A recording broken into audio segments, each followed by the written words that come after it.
Oke, kita akan review mobil Hyundai Creta.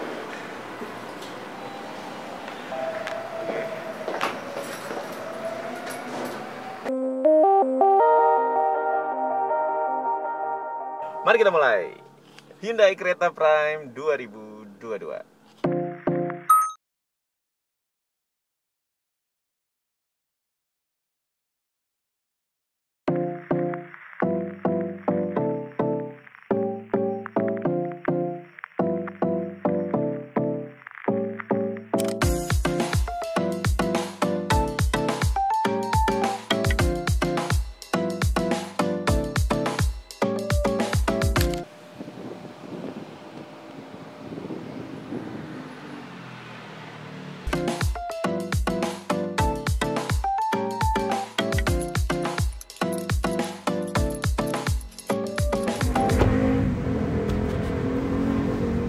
Hai, itu Febri. Selamat datang di channel YouTube Febri Arta. Jadi hari ini gue akan nge-review Hyundai Creta Prime one ton, tapi ini seperti two ton. Kenapa two ton? Jadi kereta warna glowing silver metallic ini cuman ada pilihan one tonnya, nggak ada two tonnya. Sedangkan gue pengen two ton, jadi akhirnya diakalin lah gitu, atasnya pakai stiker warna hitam gitu. Jadi atasnya itu semuanya stiker kecuali yang ini ya. Kecuali yang bagian ini asli warna hitam. Ini adalah warna glowing silver metallic. Kenapa gue pilih warna ini? Karena kalau waktu lihat di katalognya beda gitu warnanya, lebih ke kayak warna pasir gitu ya. Terus ya udah kan udah banyak gitu yang punya Hyundai Creta gitu di Indonesia. Terus pengen yang aneh gitu warnanya, dan emang ada yang sen. Tapi pas mau milih ini lumayan cukup ada perdebatan sama salesnya Hyundai Goa. Jadi gue pas awal milih warna ini tuh dibilang kayak, "Mas kenapa warna ini?" gitu. Terus coba deh dipikir-pikir lagi gitu. Lah, emang kenapa gitu, kan gue pengen warna ini gitu ya. Iya, soalnya jarang orang yang pakai warna ini. Lah, ya justru itu. Ya nggak sih? Justru itu karena jarang. Jadi gue pengen dong warna ini yang biar beda dong sama yang lain gitu. Dan ternyata pas hasilnya datang, ya begini hasilnya. Oke kan? Buat gue oke ya, buat kalian nggak tahu sih. Nah, hari ini gue akan coba nge-review Hyundai Creta Prime, tapi bukan nge-review tentang performance mesinnya yang 1500 cc, torsinya berapa, enggak. Itu banyak yang lebih ahli daripada saya di akun YouTube selanjutnya gitu ya. Ya bisa kan gitu ya, kalau next ini biasanya tentang Hyundai Creta juga kan. Nah, jadi silakan dicek aja di akun YouTube orang-orang hebat di sana. Tapi kalau di sini gue akan lebih nge-review tentang penggunaan sehari-hari Hyundai Creta bersama gue sebagai pekerja kreatif gitu. Hal apa aja yang membantu, hal apa aja yang mengganggu dari perspektif gue pengguna Hyundai Creta sehari-hari. Seperti apa? Mari kita tengok. Mari kita lihat.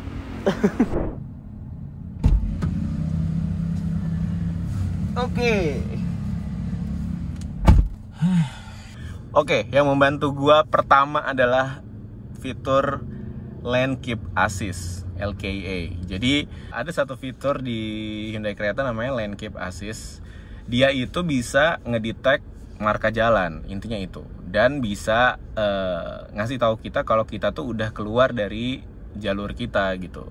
Ini buat pengguna mobil yang biasanya ada marka jalan terus ditabrak di tengah aja, lo kata bom kar itu cara nyetirnya. Nah, ini cocok nih buat orang-orang kayak gitu. Jadi lo akan tetap dibawa ke jalur lo dan tetap di situ gitu. Nah, sebenarnya kalau di kota nggak terlalu kepake karena marka jalan kita berantakan banget kan, nggak jelas gitu ya. Kadang nggak ada. Tapi itu ngebantu di tol. Jadi dia akan tahu tuh kalau kita dikit aja nginjek garis, dia langsung ngasih tahu gitu, ngasih notif.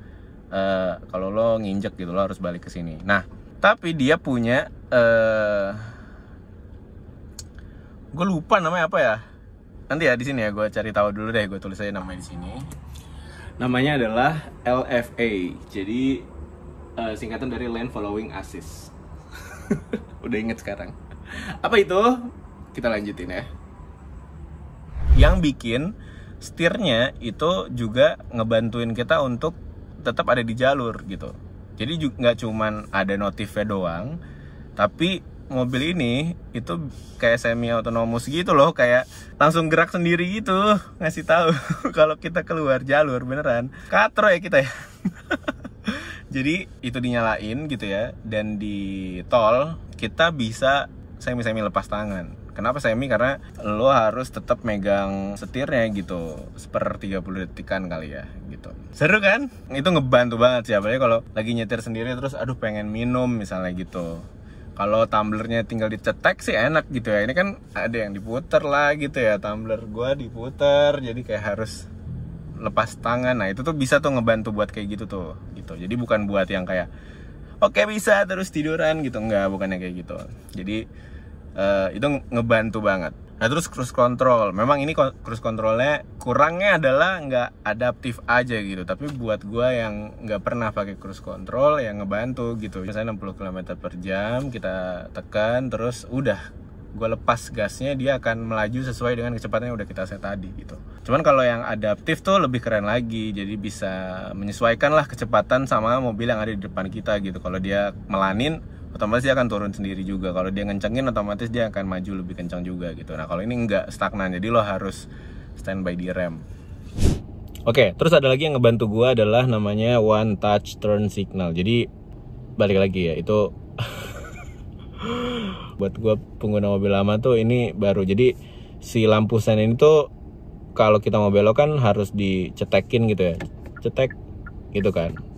Nah, ini nggak usah, jadi cuma disentuh aja gitu, di misalnya mau ke kanan ya ke kanan gitu, cekrek gitu ke kanan, terus mau ke kiri cuman sekali aja gitu di touch. Bagusnya dia ada kasih pilihan, 3 pilihan gitu, ada 3 flashes, 5 flashes atau 7 flashes gitu. Kayaknya kalau orang Indo tuh kayaknya emang kalau dikasih cuman 3 kali kedipan doang nggak cukup gitu ya. Makanya gue taruhnya di 5 flashes gitu. Jadi enak tuh kalau mau belok ya udah tinggal cuman gitu, nggak usah yang cetak gitu kan. Ngerti nggak sih? Nggak ya? Sorry ya. Terus yang membantu gua juga adalah wireless charging. Sebenarnya wireless chargingnya ini kurang cepat gitu, tapi karena ada 2 port USB di depan gitu ya, terus ada wireless charging di belakang juga ada 1, jadi gua nggak perlu punya extension untuk temen-temen gue yang mau ikut sini untuk ngecas. Kayak di CR-V tuh gue beli sambungan gitu biar colokannya bisa banyak, tapi di sini udah banyak banget. Itu membantu buat anda yang hobi keringetan di punggung gitu ya. Jadi ada pendingin kursi. Cuman sayangnya karena gue udah pernah ngeliat yang Kia gitu ya. Jadi kalau di Kia itu ada 3 level gitu pendinginannya, 1, 2, 3. Kalau di sini cuma 1. Jadi kalau gue cuma pengen anyep-anyep aja tuh nggak bisa gitu ya. Udah kenceng aja sekalian gitu. Jadi kadang suka sakit perut, masuk angin.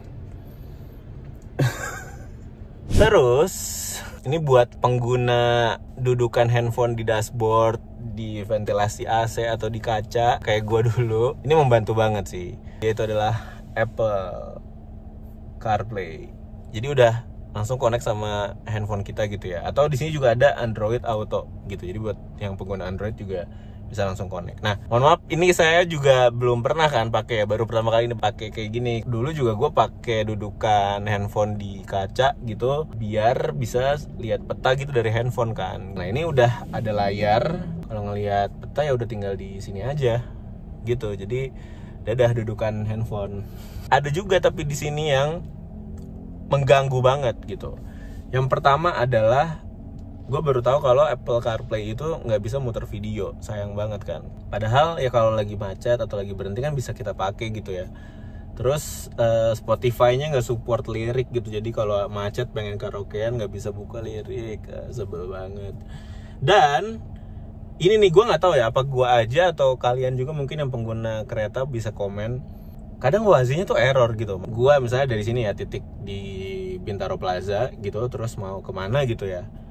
Titik gua itu kan inputnya bisa di sini sebenarnya, bisa di sini di input atau bisa dari handphone kita gitu dikoneksiin. Nah biasanya kalau gua mau jalan kan gua harus nyari tahu jalan dulu gitu ya sebelum gua nyampe sini. Gua pas OTW ke mobilnya tuh biasanya gua ketik dulu tuh alamatnya mau kemana gitu. Terus pas connect ke Waze yang di sini itu malah jadi kayak kok titik gua bukan di Bintaro Plaza gitu ya, malah di Jalan Kesehatan misalnya gitu, di Veteran gitu, kayak gitu-gitu loh. Jadi kayak titiknya tuh nggak exact, abis itu jadi nggak maju jadinya titik kita. Jadi kayak harus stop dulu, ulang lagi, baru tuh bisa kayak gitu. Gitu juga nggak sih kalian atau gua doang ya? Satu lagi, WhatsApp message di sini tuh nggak bisa dibaca, tapi dibacain sama Siri. Yang notabene Siri nggak bisa bahasa Indonesia. Gitu, jadi agak bingung tuh. Terus Zoom juga cuman audio doang, nggak ada videonya, sayang banget. Padahal mungkin bisa ya kalau integrasi sama handphone ditaruh di mana gitu, terus handphonenya jadi kamera, kan seru juga ya. Oke, nah terus yang paling mengganggu berikutnya adalah kalau di belakang enggak sih ya, ngikutin aja gitu apa maunya supir ya kan. Ini juga empesnya lumayan steady lah gitu ya. Ini jadi enak ya di sini ya. Panas, anginnya gede. Terus apa lagi sih yang ngeganggu? Jadi ada yang namanya itu parking safety. Dia punya rear cross traffic safety. Jadi kalau kita lagi parkir terus kita mau mundur, kalau ini dinyalain, dia akan ngedetect mobil yang ngelewat, dan dia akan ngerem sendiri kalau ada ngelewat gitu doang gitu. Bagus. Tapi kalau buat notabene sering parkir di Alfamart, Indomaret gitu ya, jadi ngeganggu itu karena beneran ngerem sendiri dia.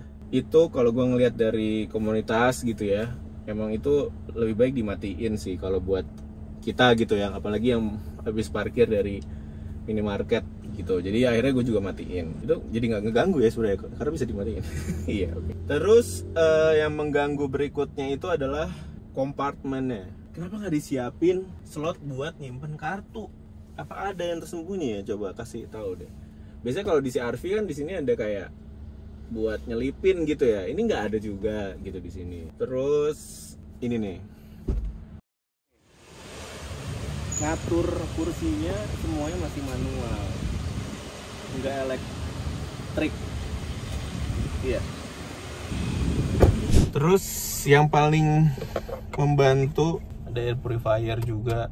Cuman ini efeknya segimana gitu, tetap aja sih berdebu juga gitu kalau di dashboard gitu ya. Padahal di sini ada keterangan das, dia bilang bisa ngejedot debu gitu, tapi ternyata masih ada aja dasnya. Oh ya, ininya apa namanya, si putarannya nih nggak terlalu gede, nggak terlalu sempit gitu. Jadi kadang kalau mau muter balik di yang jalanannya sempit tuh suka mentok dan harus 2 kali gitu.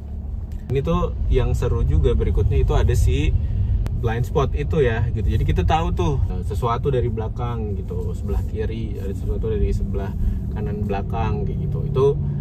Itu ngebantu sih sebenarnya gitu ya. Dan emang kan orang-orang sekarang gitu ya, kurang aware ya, jadi emang harus dikasih sound juga. Nah ini tuh ada soundnya juga kalau kita mau belok terus tiba-tiba ada sesuatu dari kanan atau kiri di belakang gitu. Itu membantu banget sih si blind spot itu. Udah sih, sisanya sih ya joknya enak gitu ya. Menurut gue ini joknya empuk, cuman kekecilan buat badan gue yang besar ini itu. Jadi buat yang punya badan besar tuh kayaknya agak nggak kepeluk gitu kali ya, nggak kepeluk gitu. Cuman kalau yang kurus kayaknya sih enak-enak aja sih ini gitu.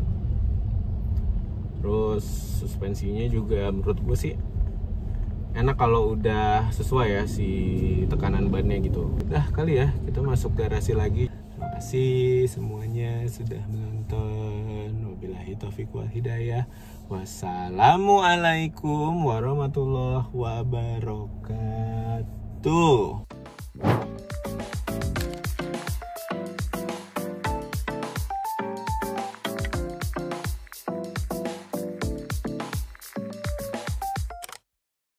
Fun fact, waktu gue di IMS itu dia si orang Hyundai-nya minta tolong, Pak tolong ambilin ini dong satu door prize nih buat orang yang beli Hyundai Ioniq 5, kata dia gitu. Oh gitu, ya. Emang siapa yang beli gitu? Triawan Munaf. Jadi Bapak Triawan Munaf dan Sherina Munaf ya, kalau kalian beli Ioniq 5 di IMS waktu itu, terus ada dapat voucher 500.000 bensin Pertamina, nah itu gue yang ambilin. Mohon maaf ya.